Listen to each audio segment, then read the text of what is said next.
오늘은 또 이제 이 솔로몬이 마지막 인생의 마지막에 남겼던 이 글을 가지고 또 특히 마지막 장을 가지고 한번 또 나눠 보려고 합니다. 제가 이제 출애굽기를 설교할 때에 고통은 어디서부터 시작되는가? 이 고통은 모름에서 시작됩니다. 하나님을 모를 때에 고통이 시작됩니다. 그러나 고통의 문제가 해결되는 것은 하나님을 알므로 그 고통의 문제가 된다고 했습니다. 이스라엘 백성들이 고통당할 때에 그 아이들을 자녀아이를 낳았을 때에 죽여야 될 때에 그리고 그들이 고역으로 고통당할 때에 하나님께서 그들을 보시고 아시고 기억하셨을 때에 문제가 해결되었지만 이 바로 왕은 하나님을 몰랐을 때에 10가지 재앙이 갈 때까지 고통의 문제가 해결되지 않았는데 계속 하나님께서 내가 여호와인 줄 알게 하리라 이런 말씀드렸다고 하셨죠. 마찬가지입니다. 오늘 우리가 솔로몬을 살펴볼 건데 정말 이제 우리가 성경에서 가장 참 헛되고 본받고 싶지 않는 저도 자녀를 키워보니까 청소년 때는 가장 본받고 싶어가지고요. 하나님 아버지 이 자녀에게 솔로몬의 지혜를 주시옵소서 그렇게 했는데 이제 인생의 후반기가 들고 보니까 그거는 좀 조심해야 될 것 같다. 누구나가 다 공감하지 않습니까? 그래서 어거스틴이 이런 말을 했어요. 죄란 무엇인가? 따라하겠습니다. 무질서한 사랑이다. 무질서한 사랑이다. 정말 사랑해야 될 우리의 오로지 사랑의 대상은 누굽니까? 여호와를 사랑하고 우리의 사랑의 대상은 남편도 아니고 자녀도 아니고 하나님이에요. 하나님을 사랑하니까 이웃이 보이는 거죠. 하나님을 사랑하노라 하고 이웃을 사랑하지 않으면 그거는 이제 증명이 안 되는 거죠. 우리가 하나님을 사랑해야 되는데 그 사랑의 증명이 어디로 나옵니까?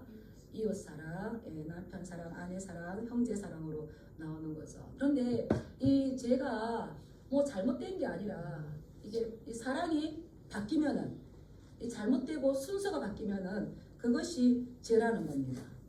오늘날에 많은 것들이 오염되어 있습니다.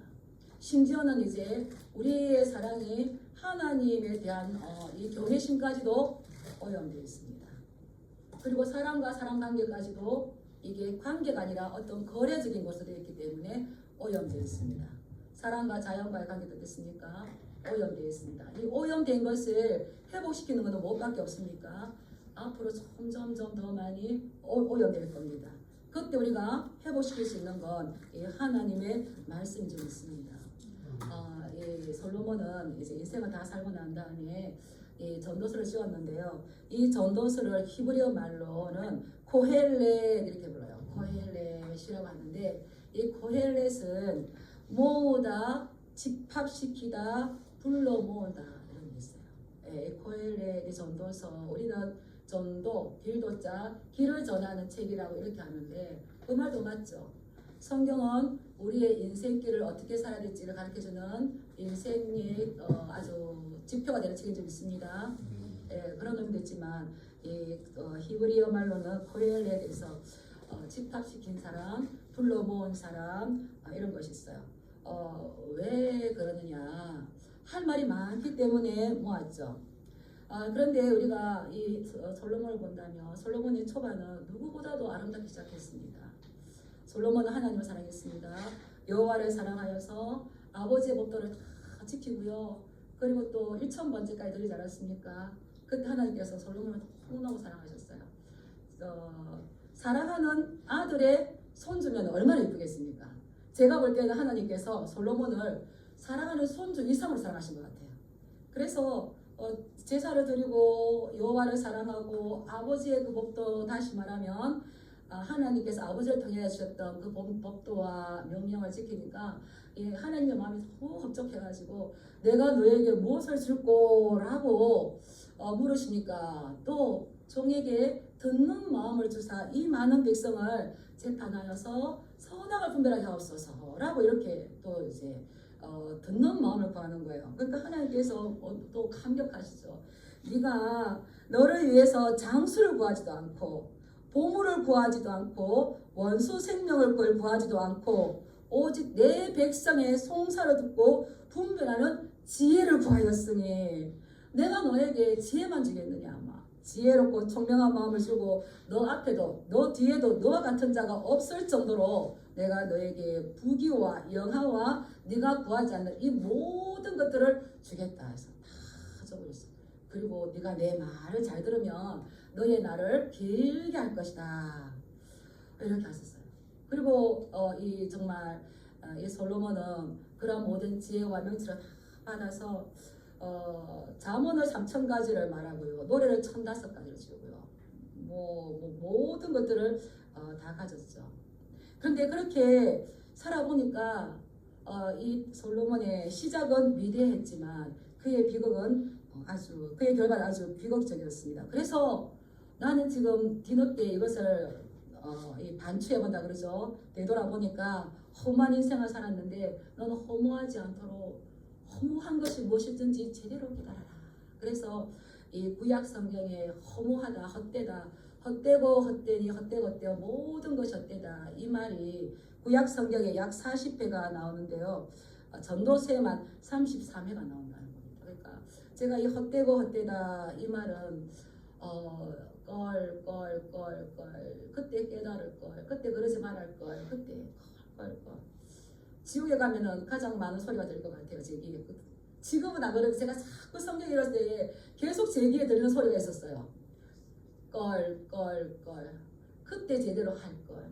그때 깨닫고 고칠 걸. 그때 내가 해날 걸. 그래서 지금 내가 지금 지옥의 문 앞에 있는구나. 나 이거 껄껄하지 않도록 말씀으로 돌아가야 되겠다. 몸부림치시 축복합니다. 아멘. 껄껄 얼마나 우리가 몰라서 갔으면 할 말 없겠지만 다 알고 내가 있는 장소가 이게 이 장소인 줄 알았는데 우리의 인생의 말은 우리가 결정하는 것이 아니라 심판자 대신 주님께서 정하시는 있습니다. 얼마나 껄껄하겠어요. 그래서 이 말씀 들을 때 우리가 이제 한 번은 맞닥뜨려야 돼. 이 말씀이기 때문에 이 말씀을 전하고요. 우리가 11절에 보면 지혜자들의 말씀들은 찌르는 채찍들 같고 항상 교회 오면 위로 줍니다. 천국 간다고 합니다. 평안을 선포합니다. 그러나 한 번 정도는 찌르는 말씀도 들어야 될 줄 믿습니다. 이 찌르는 말씀과 이 잘 박힌 목 같은 이 말씀은 다 누가 주는 겁니까? 하나님이 주시는 거예요. 하나님이 주시는 거라서 그래서 찌르는 말씀들, 우리 채찍하는 말씀들을 잘 들어야 인생이 만만치 않구나. 이게 하나님을 정말 두려워해야 되겠구나. 이 정신이 번쩍 드는 줄 믿습니다. 네, 그래서 내 말을 좀 들어봐라. 이 청년들이여 내 말을 들어봐라. 너희들 절대 나처럼 살지 말아라. 이 솔로몬이 이렇게 인생을 이렇게 허무하게 맞이할 수밖에 없는 이유가 그 과정이 있었습니다. 원인이 있기 때문에 결과가 있는 거죠. 원인 없는 결과는 없는 줄 믿습니다. 시편 16편에서 그의 아버지는 이렇게 했어요. 너는 이 송이꿀을 먹어라. 이 꿀로 경고를 받고 이것을 지킴으로 너의 상을 쌓아라 라고 우리에게 말했는데 솔로몬은 한 번에 왕창 하나님을 떠나지 않았어요. 하나님께서 지혜를 주실 때에도 솔로몬에게 나타났지만 솔로몬이 약간 길을 이탈할 때에 가이드라인을 넘었을 때에 선을 넘었을 때에 하나님께서 꼭 꿈속에 나타났습니다. 열왕기상 11장 이렇게 9절에 보면 이렇게 있습니다. 솔로몬이 마음을 돌려 이스라엘의 하나님 여호와를 떠나므로 여호와께서 그에게 진노하시니라. 여호와께서 일찍이 2번이나 그에게 나타나 이야기했지만 솔로몬이 듣지 않았다는 겁니다. 그래서 하나님께서 그에게 또 이제 진노하셨죠. 그리고 10절에 같이 한번 읽어보겠습니다. 시작. 이 일에 대하여 명령하사 다른 신을 따르지 말라 하셨으나 그가 여호와의 명령을 지키지 않았으므로. 아멘. 하나님께서 그에게 너는 다른 신은 나비에 다른 신 따르지 말라. 이게 우리 10계명의 1계명 아니겠습니까? 다른 신을 따르지 말라. 여기 다른 신은 어떤 우상보다는 하나님보다 더 우선순위를 두는 거죠. 더 중심에 가는 거죠. 그래서 1계명이 지금 지켜지지 않는데 나머지 계명은 안 지켜지는 거는 당연한 거죠. 그래서 너는 나 외에 다른 신을 따르지 말라 하셨으나 그가 여호와의 명령을 지키지 않았으므로 솔로몬은 자문에서 얼마나 많이 얘기했습니까? 여호와를 경외하는 것이 지혜와 지식의 근본이라고 수없이 가르쳤지만 무릇 지키만한 것보다 더욱 내 마음을 지키라. 왜 그러냐? 생명의 근원이 이에서 남이라고 가르쳤지만 정작 자기 자신은 가르치지 않았다는 겁니다. 정작 자기 자신의 신앙, 자기 자신의 믿음은 지키지 못했기 때문에 이게 우리가 성경 읽어보셨겠지만 솔로몬은 정말 지혜와 능철이 많아요. 근데 그것을 하나님을 섬길 때에 다 성전을 지었지만 이렇게 보면 그 주신 지혜와 명철을 가지고 악을 행하는데 계속해서 얼마나 많이 쌓아갑니까? 그래서 본인이 고백해요. 그가 하나님께 받은 것으로 잘못된 방법으로 자신의 성을 쌓아갔는데 전도서 2장 8절에 이렇게 나옵니다. 은금과 왕들이 소유한 보배와 여러 지방의 보배를 나를 위하여 쌓고 또 노래하는 남녀들과 인생들이 기뻐하는 처첩들을 많이 두었노라. 금과 왕들의 소유한 보배들, 여러 지방의 보배들은 누구를 위해 쌓았다고요? 나를 위해 쌓았다고 했어요. 또 9절에 보면 내가 이같이 창성하여 나보다 먼저 예루살렘에 있던 모든 자들보다 더 창성하니 내 지혜도 내게 여전하도다. 그러면은 무엇이든지 내 눈이 원하는 것을 내가 금하지 아니하며 무엇이든지 내 마음이 즐거워하는 것을 내가 막지 아니하였으니 이는 나의 모든 수고를 내 마음이 기뻐하였습니다. 이것이 나의 모든 수고로 말미암아 얻은 몫이다. 자기의 수고를 얻었습니까? 하나님께서 약속의 말씀을 성취하였습니까? 그래서 전도서를 쭉 읽어보면은요, 너의 삶에 이 균형이 얼마나 중요한 걸 말씀하시죠.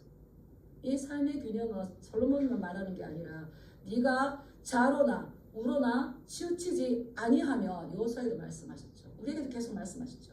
따라서 통제된 절제, 통제된 자유, 네, 우리 한자 사자성어가 과유 불급이란 말이 있잖아요. 지나친 것은 모자란보다 못하지 못습니다. 정말 이게 솔로몬에게 너무나 딱 맞는 것 같아요. 내가 눈이 원하는 것은 뭐든지 금하지 아니하고 내 마음이 즐거워하는 것은 내가 막지 아니고 다 나를 위해서 즐겼는데 이제 인생의 마지막에 보니까 이것이 나에게 무슨 힘이냐, 나를 지켜줄 수 없다는 거예요. 그리고 또 의미심장한 말이 있습니다. 전도서 2장 18절에 보면 내가 해 아래에서 내가 한 모든 수고를 미워하였노니 이는 내 뒤를 이을 이에게 남겨주게 됨이라. 19절 그 사람이 지혜자일지 우매자일지 누가 알랴마는 내가 해 아래에서 내 지혜를 다하여 수고한 모든 결과를 그가 다 관리하리니 이것도 헛되도다. 솔로몬은 알았어요. 내가 이 모든 수고에서 얻은 이 모든 것들을 내 뒤에 아들에게 물려줄 건데 그게 지혜자가 되어서 잘 운명에 갈지 우매자가 되어서 이것을 어떻게 할지 이것도 내가 수고한 모든 것이 아들아 아빠는 이렇게 살았지만 너는 잘 살기를 바란다 라고 물려주려고 보니까 이것도 헛되다는 겁니다. 그래서 결과적으로 르호보암이 그가 젊은 친구들의 충고를 따름으로 해서 북이스라엘과 남유다로 쪼개어지는 결과를 가질 수밖에 없었습니다. 그런데 이 또한 하나님께서 이미 솔로몬에게 경고한 말씀입니다. 우리 열왕기상 11장 10절 말씀 한번 읽어보겠습니다. 참고 말씀 있습니다. 보여주세요. 없어요? 제가 읽어드리겠습니다. 여호와께서 솔로몬에게 말씀하시되 내게 이러한 일이 있었고 또 내가 내 언약과 내가 네게 명령한 벽도를 지키지 아니하였으니 내가 반드시 이 나라를 네게서 빼앗아 내 신하에게 무섭죠. 그래서 솔로몬 차라리 어리석어서 내 마지막이 어떻게 될지 그냥 내가 부유하게 살았더니 이렇다 이렇게 하면 되지만 이미 하나님 때부터 다 들었어요. 네가 내 말을 잘 지키면 내 날이 길 것이다.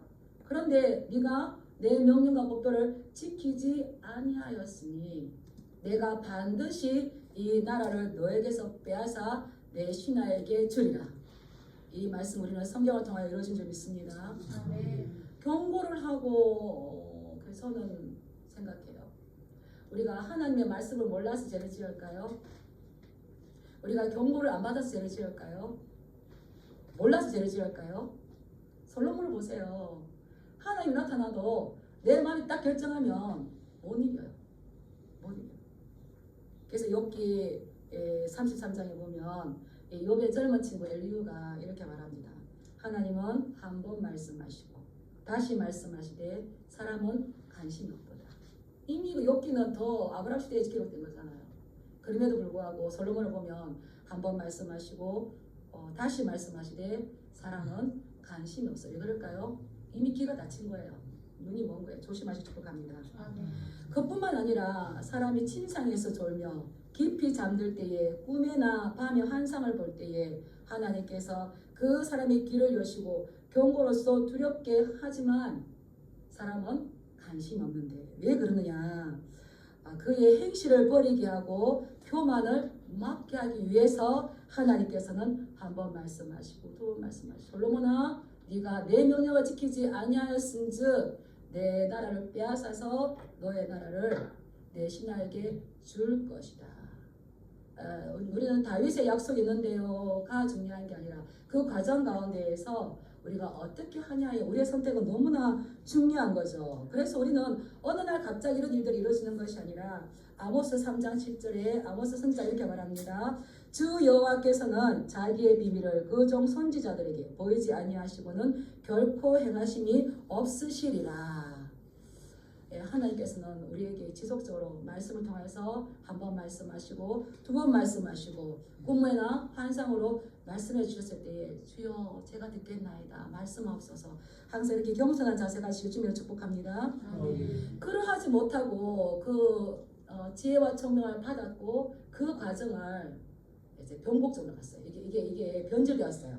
그리고 지금 한탄하는 거예요. 12장에서 너는 청년의 때에 너의 창조주를 기억하라. 곧 곤고한 날이 이르기 전에 나는 아무 낙이 없다고 할례들이 가깝기 전에 너는 너의 창조주가 있다는 것을 기억해라.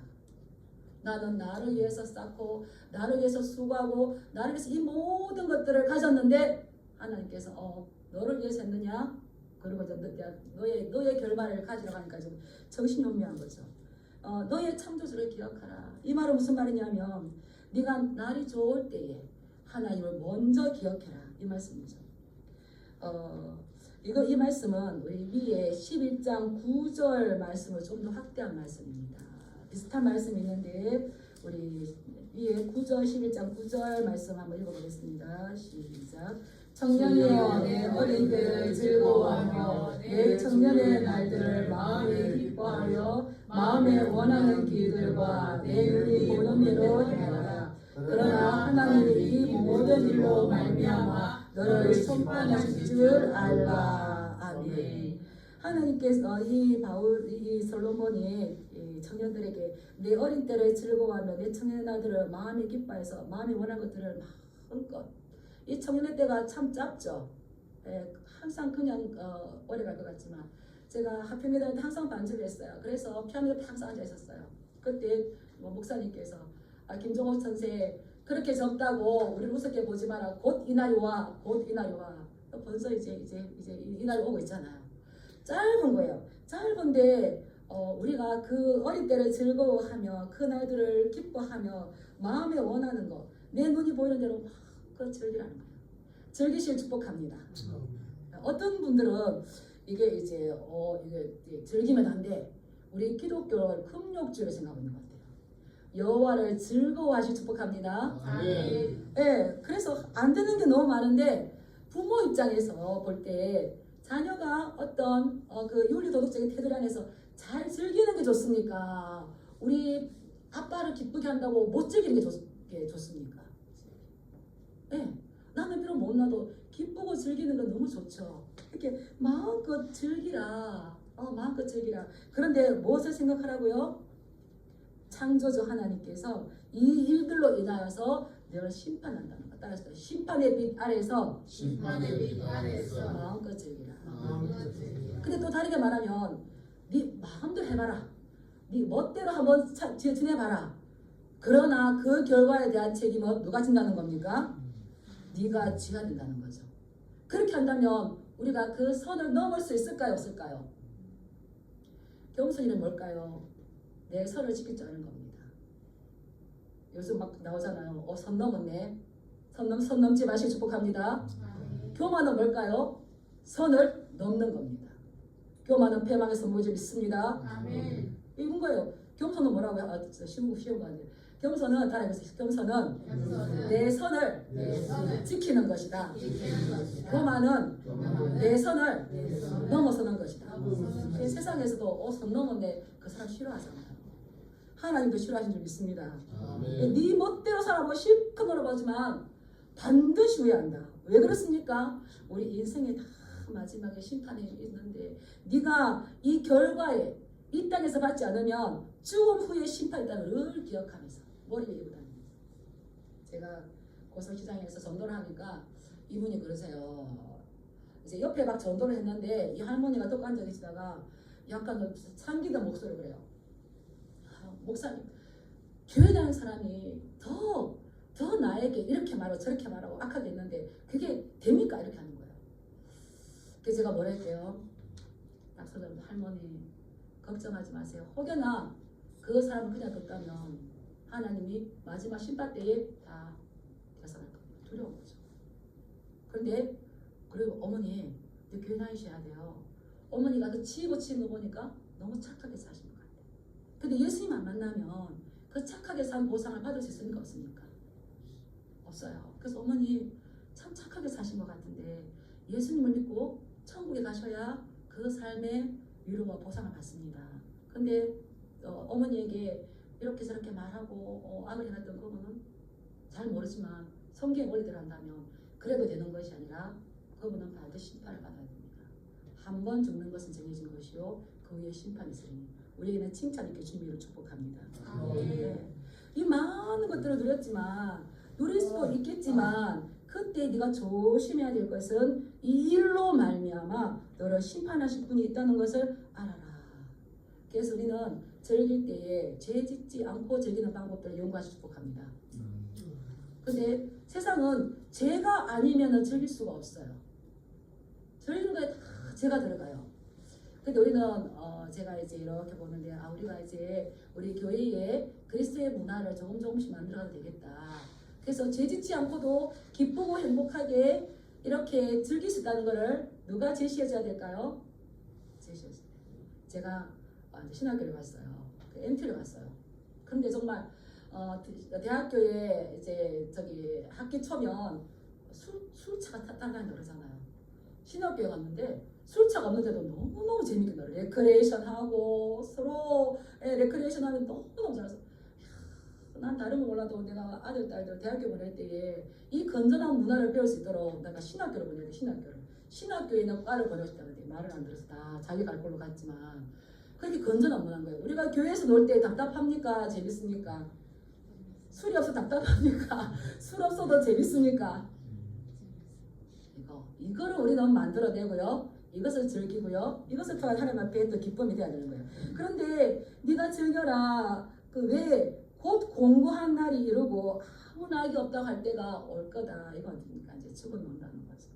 2절에 보면 12장 2절 오겠습니다. 해와 빛과 달과 별들이 어둡기 전에 해와 빛과 달과 별들 어떻습니까? 내가 눈을 감으니까 못 보죠. 이제 죽음의 길이 가까이 왔다는 거 아닙니까? 그리고 비 뒤에 구름이 다시 일어나기 전에 내가 힘들면 고통과 기쁨이 이렇게 수레바퀴가 돌아가야 되는데 멈출 때가 있다는 거죠. 구름이 다시 일어나기 전에 구름이 깜깜함을 다 덮어버리는 그때가 오기 전에 그때는 반드시 옵니다. 우리 3절을 말씀 한번 읽어보겠습니다. 시작. 그런 날에는 집을 지키는 자들이 떨 것이며 힘있는 자들이 구부러질 것이며 매표진하는 자들이 적음으로 끝일 것이며 창들로 내다보는 자가 어두워질 것이며 집을 지키는 자들이 떤다는 거예요. 집을 지키는 자는 남종에게 지금 종으로 사람의 네 계급으로 이야기를 하기도 하고요. 우리 신체로 나는데 전 두 가지 다 가겠습니다. 집을 지키는 자는 남종이 지키잖아요. 근데 우리 몸을 집으로 바울도 그랬잖아요. 우리 몸을 육체의 장막이라 그랬잖아요. 이 지키는 자들이 떤대요. 누가 지킬까요? 손과 팔과 이 다리가 지켜요. 그러면 우리가 이제 떨릴 때가 옵니다. 갈비 때 허리 이런 것이 이제 기력이 쇠해짐으로 떨립니다. 떨릴 때가 오는 데에 그때에 이제 그날이 오면은 이 손을 지키는 집을 지키는 자들이 떨 것이며 힘 있는 자가 어떻습니까? 허리가 구부러집니다. 맷돌질 하는 건 뭘까요? 여인들이 맷돌질 하는데 이 소리가 작아져요. 그건 뭘까요? 치아가 하나하나 일어나는 거. 근데 좀 상쾌하지 않습니까? 이 일들을 나만 당한다면 억울할 건데 그 부귀영화를 다 누렸던 솔로몬도 똑같이 모든 인생이 오는 길을 똑같이 가는 거예요. 그 맷돌 소리가 적어지기 때문에 이제 씹는 소리도 적어지죠. 그 다음에 또 어떤 게 있습니까? 창들로 내다보는 자가 어두워질 것이며. 하평계 김선자 권사님이에요. 목사님 나한테 좀 놀러 좀 와. 저 전도서에 보면 창들로 내다보는 자가 어두워질 것이라는데 이제 밖이 안 보이고 시력이 약해지니까. 근데 이제 내가 나가지 못하니까 나 좀 보러 와. 나 좀 보러 와. 이래요.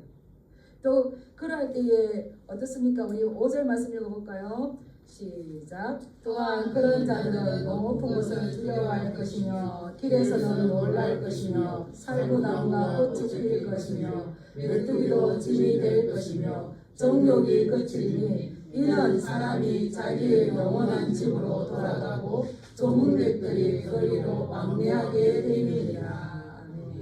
4절 말씀 더 봐야 되겠네요. 길거리의 문들이 닫혀질 것이며 귀도 다치고 눈도 다치고 이제 코도 나중에 다치겠죠. 다 우리에 있는 이 신체에 그 열린 것들이 다 다칩니다.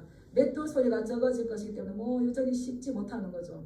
새의 소리로 말미암아 일어날 것이며 신경이 예민해가지고 작은 새 소리로도 일어나는데 예전에 저희 친구 목사 그러더라고요. 그게 무슨 소리인지 아냐고 이명으로 일어난대요. 이명으로.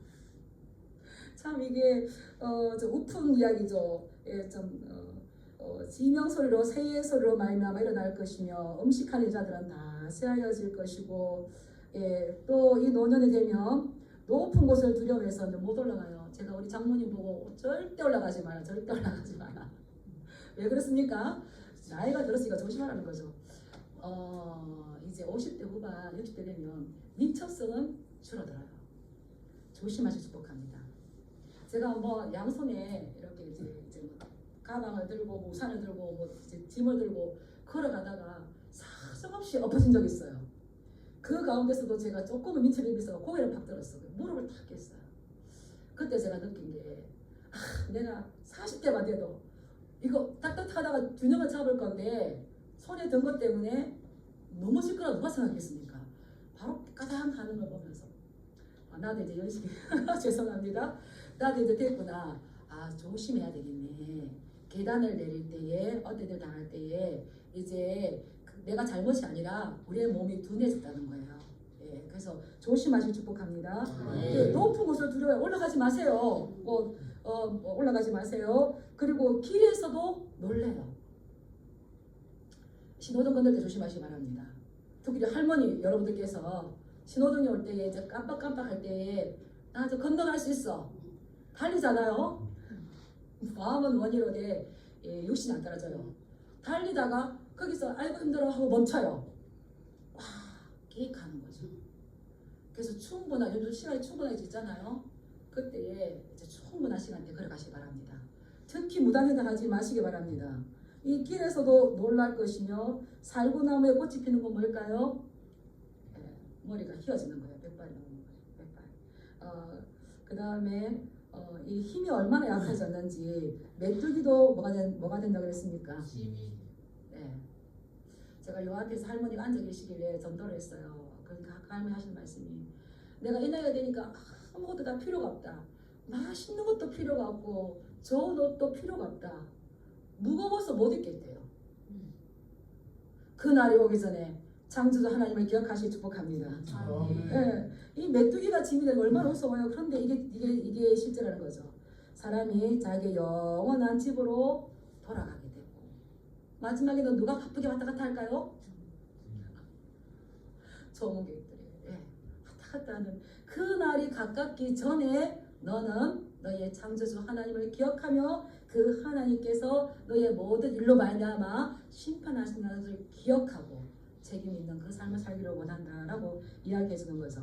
그래서 우리는 솔로몬의 이 말을 들을 때에 우리의 삶들은 어떻게 다른가? 솔로몬이 그랬대로가 끝나는 게 아니라 그때 거기에서 솔로몬이 말했다면 나의 지금의 삶들은 어떤지 모든 힘들이 다 사라져 갈 그때에 우리가 어떻게 할지.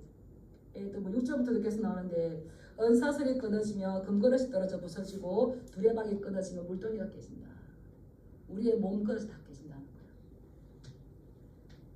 이거 보니까 참 솔로몬은 정말 이 신체를 다 보듯이 했었구나.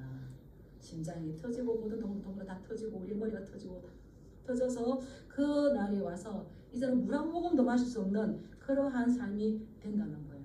그리고 우리는 반드시 이제 영원한 곳으로 돌아갈 것인데 그때에 헛되다 하지 않도록 너는 조심하라는 거죠. 그래서 8절 우리 한번 읽어보겠습니다. 8절 시작. 전도자가 이르되 헛되고 헛되도다 모든 것이 헛되도다. 아멘. 이제 전도서 1장 2절에 보면 이 헛됨이 나와요. 헛됨.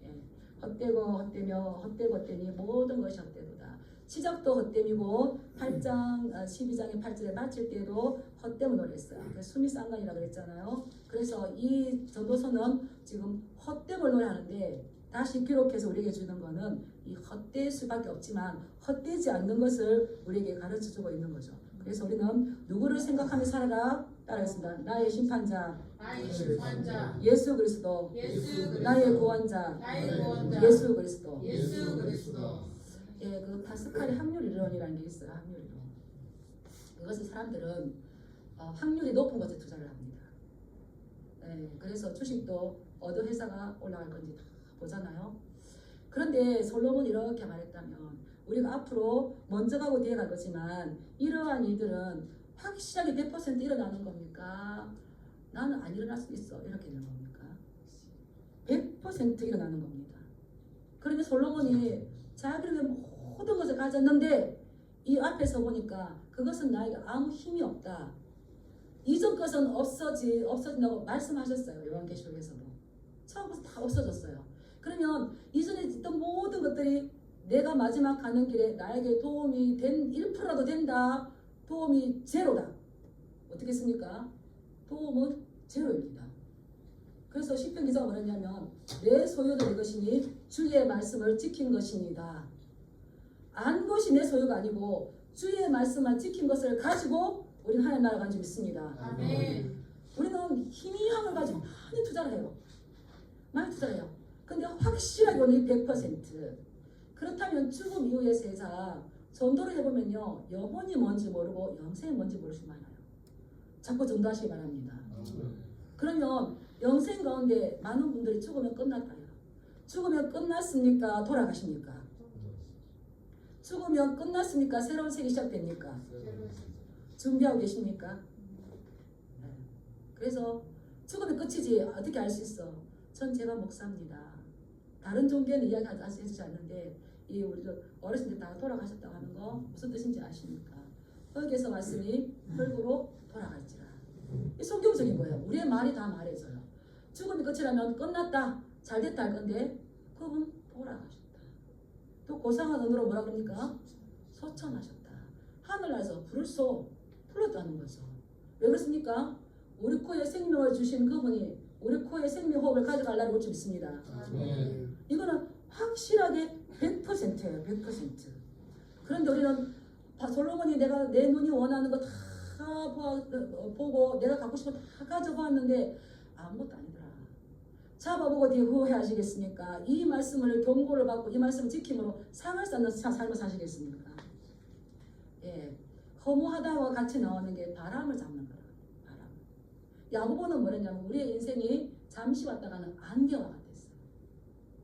이 땅에서 잘 먹고 잘 사는 거는 그렇게 중요하지가 않습니다. 강건하면 70이요. 우리 우리 연수가 70이요. 강건하면 80. 우리가 기본이 80이고 강건하면 90이겠죠. 그런데 우리 이 세계가 잠시 왔다가 날아가는 화살처럼 가버리는 거예요. 영원히 때 보면 이건 한 경점이라고 그랬어요. 그냥 잠시예요. 근데 우리의 영원한 사람들 영생에서는 무한된 줄 믿습니다. 아멘. 확실하다면 파스칼의 그 확률 이론처럼 어디다 투자하시겠습니까? 너의 재물을 팔아 또 이웃을 도우랄 때 그 부자 청년이 재물이 많음으로 근심을 들어간다고 그러잖아요. 우리는 말씀을 보고 우리의 삶의 방향을 정해야 될 줄 믿습니다. 아멘. 예, 이런 이야기 했어요. 어느 전도자가 죽음 앞에서 자기가 썼나 말이 있는데 이렇습니다.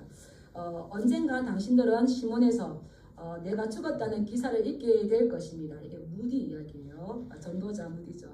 그러나 그 말을 한마디도 믿지 마십시오. 그 순간 나는 지금보다 훨씬 더 생생하게 살아있을 것이기 때문입니다. 단지 더 높은 곳으로 올라가서 나의 이 낡은 흙집을 떠나서 영원한 집으로 옮겨갔을 뿐입니다. 제가 장례식장에 가서 막 슬퍼했었어요. 근데 이제 조금 들으니까 아하, 우리 이 땅은 슬프지만 하나님 나라에서는 이제 모르죠. 그분이 천국 갈지 지옥 갈지 모르겠지만 제가 생각해 이 맞이한다고 너무너무 기뻐하겠구나. 잔치를 벌이겠구나. 회개할 것 없는 의인 99보다 한 사람 돌아오는 거 더 기뻐하시는데 이렇게 기뻐하겠구나 하니까 슬픔은 잠시지만 우리가 그 나라에 가서 다시 볼 걸 기대하면서 나도 꼭 그 나라에 가서 그분을 볼 수 있도록 내가 잘 살아야 되겠다. 믿음으로 잘 살아내야 되겠다. 솔로몬이 허무한 것이 아니라 우리는 이런 것들을 나의 눈이 어두워지고 맷돌 소리가 적어지고 또 새의 소리로 일어나게 되고 높은 것이 두려워질 때에 허무한 것이 아니라 내가 주님 만날 날이 점점 가까이 옵니다. 하나님 주님 잘 맞이할 수 있도록 마지막까지 믿음 잘 지키고 하나님 이 길을 잘 걸어갈 수 있도록 힘주세요. 우리의 기도의 제목이 되는 줄 믿습니다. 예, 이렇게만 끝나면 좀 허무할 것 같아요. 우리 전도서 이 솔로몬이 뭐라고 결론 내렸는지 우리가 잘 아는 13절 14절 말씀 읽어보겠습니다. 시작. 시작. 이의 결국을 다 들었으니 하나님을 경외하고 그의 명령을 지킬지어다. 이것이 모든 사람의 본분이니라. 하나님은 모든 행위와 모든 은밀한 일을 선악간에 심판하시리라. 아멘. 제가 이거 공동 번역이 재밌게 우리가 더 쉽게 돼 있어서 제가 한번 가져와 봤습니다. 한번 읽어드릴게요. 들을 만한 말을 다 들을 테지만 하나님 두려운 줄 알라. 그의 분부를 지키라. 말 한마디만 결론으로 하고 싶다. 하나님을 두려운 줄 알라는 거예요. 네가 다 들었겠지만 그래서 제가 초창에 우리가 하나님에 대해서 너무 오염되어 있어. 하나님을 두려워하지 않아요. 하나님을 경외하지 않아요. 결국은 그분이 우리 인생에 준 방법대로 갈 것인데 저는 제 친정 아버지가 예수 믿지 않았어요. 돌아가시 전까지 믿고 2년을 신앙생활 하시지만 보니까 마지막 감사하게도 제가 발인 하기 전에 가족들과 제가 예배를 드렸어요. 형제 중에 믿지 않는 형제도 있었어요. 근데 아버지가 이제 땅에 묻힐 것처럼 내가 하나님을 인정하든 인정하지 않든 우리는 성경의 원리대로 왔다가 성경의 원리대로 갑니다. 네가 다 들었겠지만 너는 하나님 두려워할 줄 알아라. 우리가 하나님께서 우리에게 주신 인생의 메뉴를 밖으로 나갈 수 없다는 거예요. 그 안에서 살 수밖에 없다는 거예요. 그분의 명령을 지키라는 것을 한마디 말로 결론하고 싶다. 이것이 인생의 모든 것이다. 이것을 제가 말했다면 우습겠지만 솔로몬이 말한 것입니다. 한마디로 말하면 하나님 두려운 줄 아시기 축복합니다. 아멘. 왜냐? 좋은 일이든 나쁜 일이든 심지어 남몰래 한 일까지도 사람이 한 모든 일을 하나님께서 심판에 붙이신다는 사실을 명심하라. 뭐까지도 우리의 말까지도 우리의 말 심판하십니다. 성경이 계속 말씀하셨잖아요. 제가 한번 전 사역지에서 이걸 한번 설교한 적이 있어요. 근데 어느 권사님이 오셔가지고 저는 이제 생각도 못했는데 그분이 저한테 깨달으셨어요. 목사님 제가 얼마나 두려웠는지 하나님은 모든 행위와 모든 은밀한 일을 선악간에 심판하신대요. 그러니까 이게 네가 좋은 일이든 나쁜 일이든 심지어 남몰래 한 일까지도 다 심판에 붙인다. 그래서 제가 설교를 했지만 제가 그렇게 깨닫지 못하다가 그 권사님의 말을 듣고 은밀한 일까지 다 심판하신다는데 제가 입으로 듣고 얼마나 두려웠는지 하나님 두려워하시기 바랍니다. 아멘.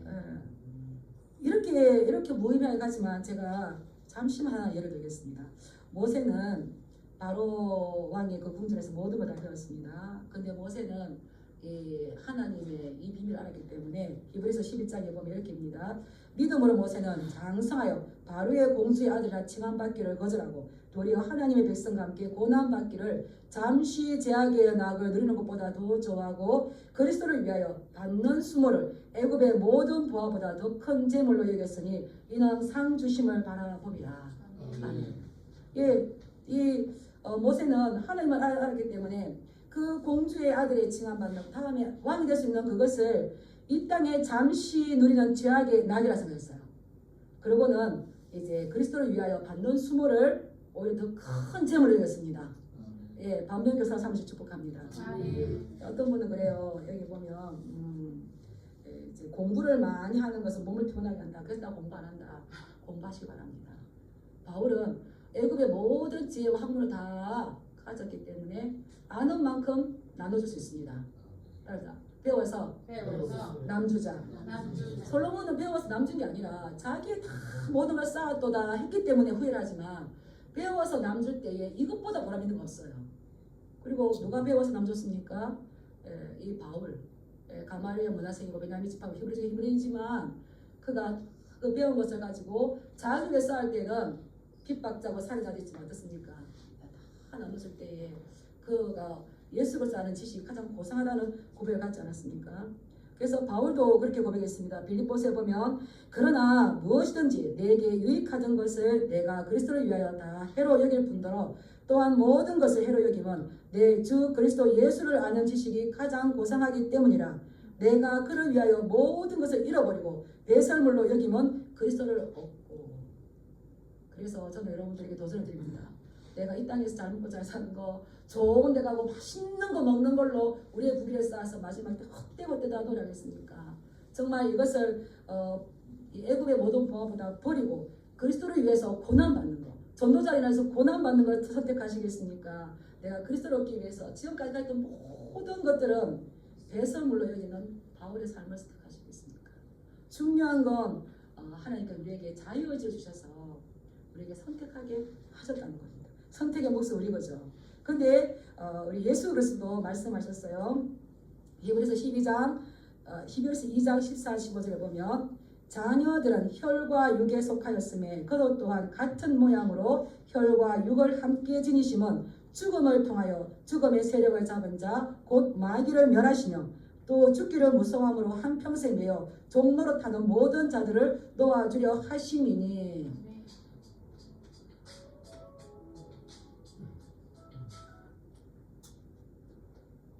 우리 예수 그리스도께서 죽음을 통하여 한평생 종노릇 하는 자들을 놓아주시기 위해서 마귀를 멸하게 하기 위해서 이 땅에 오신 줄 믿습니다.